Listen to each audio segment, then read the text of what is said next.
Hello everybody. Thanks again for visiting my YouTube channel. This is the place where we discuss the Lord's Recovery Movement of Witness Lee, also known as the Local Church Movement. Okay, continuing my review of the October 2020 messages on shepherdingwords.com. There's one called Three Foundational Truths and Why They Matter. Triune God is, who can argue with that? The Triune God is wonderful. We all love the Triune God. God's organic salvation, yes. Talk about God's salvation in a living way, in an experiential way, in an organic way, in an inward way. Very, very true, very, very important. Of course, they saw that and they had to turn it into more than what it was and start talking about mingling and deification, which they defend. And the problem with deification is it's a confusing doctrine. It's unnecessary. You can talk about having God's life and you can talk about being God's children without trying to turn it into we're becoming God. But Witness Lee said it, and now they feel like they have to defend it, and they look silly doing so because it's obviously a confusing doctrine. To go around saying we're becoming God is just unnecessary. It's just not smart. A smart thing to do. And you can go around and say, we stand for the truth, and we will not back down from the truth. And if the truth is deification, then we must stand for the truth. Well, yeah, but deification in your case is a leap. You're assuming because you have God's life, you're becoming God. The Bible never says that. You can conceivably have God's life and not be God. The Bible doesn't ask me to believe it, that I'm becoming God. And if it makes you feel good to believe that, well, you need to look at the downside of it, which it confuses people and it makes us look like dummies to say stuff like that. And the last one is about standing on the ground of oneness. And a lot of these are about this. So let's get to this, especially the next one, which is talking about ecumenicism, which could have a lot of different definitions. What it means is Christians reaching out to each other to find common ground. Okay, that's what ecumenicism means. It means Christians who are in different camps trying to come together, which to me is a good thing. But the Lord's Recovery condemns it. Why? Because they think you're supposed to just be meeting on the local ground. They see ecumenicism as a weak substitute for what their vision is of oneness. So they don't agree with it. Well, really what it is a threat to their vision, which is a threat to them. And here we're getting down to the essence of the problem with this group of messages that they put out on shepherdingwords.com, talking about oneness, talking about the Lord's recovery, talking about the unique vision, talking about the problems in Christianity. The thing comes down to their definition of oneness. Nobody would argue that the church doesn't need unity. The problem is their vision of unity is all wrapped up in their vision of everything else. In other words, to be one or to be unified to them means to agree with them about everything. And when they have the problem with ecumenicism, they are basically saying that ecumenicism is wrong because oneness is really you agree with us about everything. See, ecumenicism is about saying, I'm going to agree with you about everything, but I'm going to try to be one with you. Whereas the Lord's Recovery's vision of oneness is you got to do everything correctly or we can't be one with you. They assume everything they're doing is correct. And then they talk about we're against sectarianism, we're against divisiveness. Well, their definition of divisiveness, again, is not doing everything the way they say it should be done. So basically they're saying we're doing it right. There's nothing we're doing that's wrong. Everything we're doing is according to the truth. You need to do it our way or the highway. And then they condemn ecumenicism as a feeble, compromising effort where people get to stay in their camps and don't really experience oneness. And as I said, they're condemning sectarianism. The problem is their stance or their attitude is no different than any other group throughout history who claim to be doing everything correctly. Whether it's the Catholics, whether it was the Baptists, whether it was the Church of Christ, whether it was anybody, they all had basically the same attitude. We're doing it right. And everybody needs to come join us and do it our way. And if everybody just did it our way, then the world would be a wonderful place and God could get what he's after. That is a sectarian attitude. The Lord's Recovery claims to be doing everything right. They're claiming to be doing it according to God's economy and the truth of the Bible. Well, they're no different than any other group that's made that same claim. What they've added, and I've talked about this before, is they've added this idea of the ground of oneness, which they've claimed, and they claim to be holding it correctly. So basically what they did is they said, this element is something you have to have, and we're the only ones that have it, and so therefore you need to do it according to us, because we have this element called the ground of oneness, and you don't have it, and so you're invalidated. A couple of things. Number one, there's not a strong enough case for the ground of oneness in the Bible, and I've made this case before. The other problem is they don't even practice it the way they say, because they do not receive any groups that meet on the ground of oneness except the ones they approve of. They always find a reason to invalidate them. There's all kinds of groups around the world claiming to be meeting as the church of the city. They don't give them the time of day. They don't respect them at all. Because really with them, it's just about being in their thing. The rejection of ecumenicism is actually a rejection of being general and being broad-minded and being able to receive others who are different than you. They give lip service to this, but they don't do it. They don't honor other gatherings as having the Lord's presence.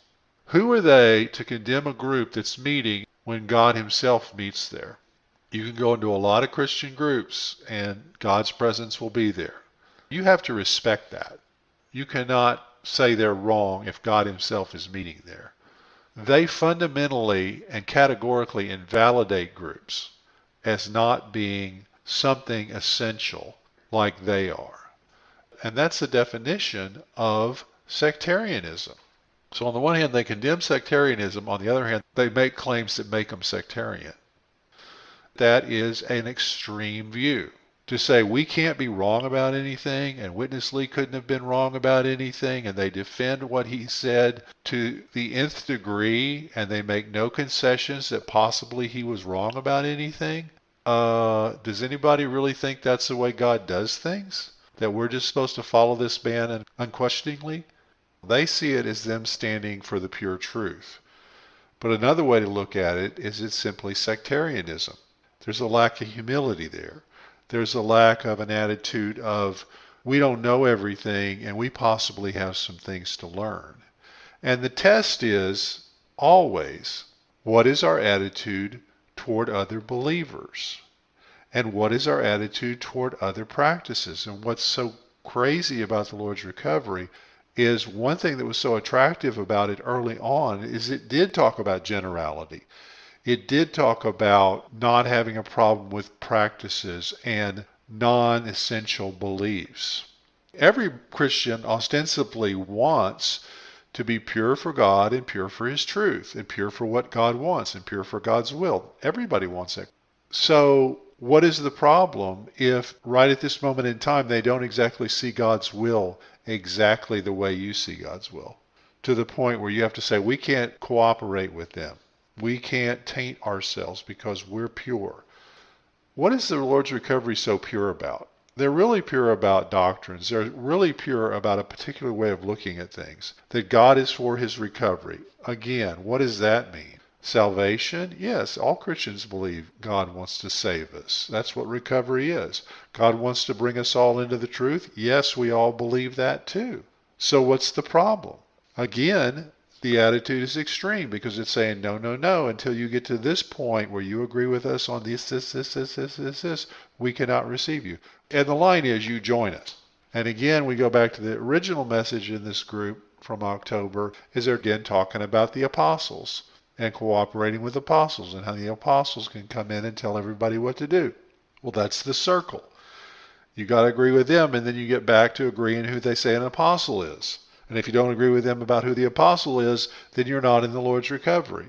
So again, it's all about submitting to the people and the ideas that they want you to submit to, which is about control, which is about eventually abusing people, which is back to the original reason I started this series. I saw too many cases of people being hurt by this attitude. This is not the way God operates.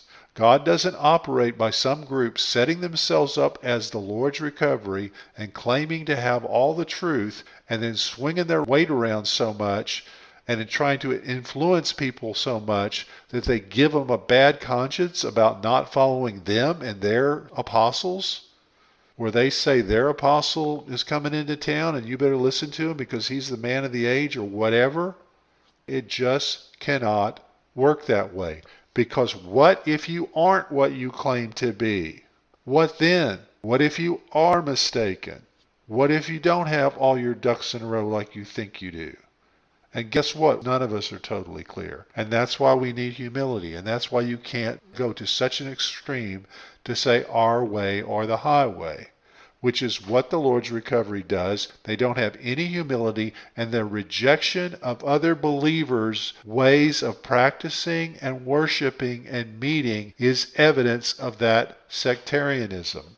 They can talk all they want to about the ground of oneness. It is a point of division. It is not a point of oneness. That is not oneness. Oneness is around Christ. If we're one around Christ, we will be one practically. But it's not measured by calling yourself the church in the city and saying they're not calling themselves the church in the city. Everybody needs to join us. We've got franchise rights, blah, blah. That is a bunch of baloney, as is the main thrust of this group of messages once again on shepherdingwords.com, which is all about saying we're the greatest, you can't leave, we control your life, we're everything, and all the other stuff that's going on in the world, where 99.99999% of the Christians are getting saved and are growing, is invalid. That's sectarianism, and that's delusion. Lord's recovery needs to humble itself.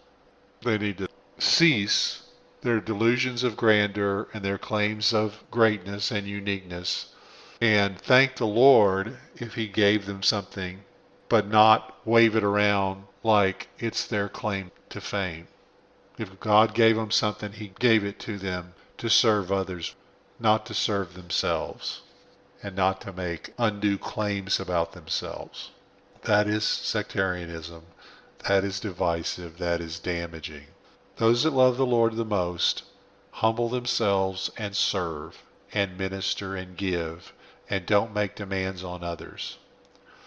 The idea that they're so pristine and they're so pure that they can't go out into the world and minister and cooperate with other Christians and through relationships with those Christians minister and help them in the way they would like to. If they can't do that, then there's something wrong with their approach and there's something wrong with their attitude.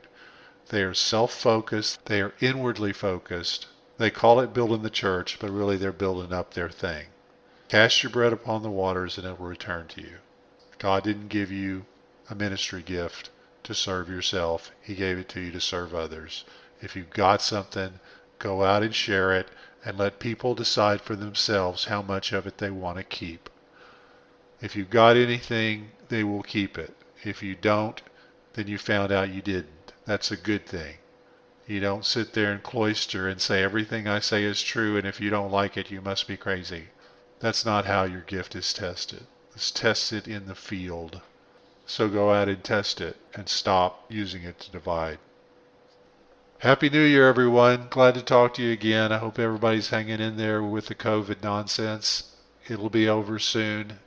Thanks again for listening. Take care.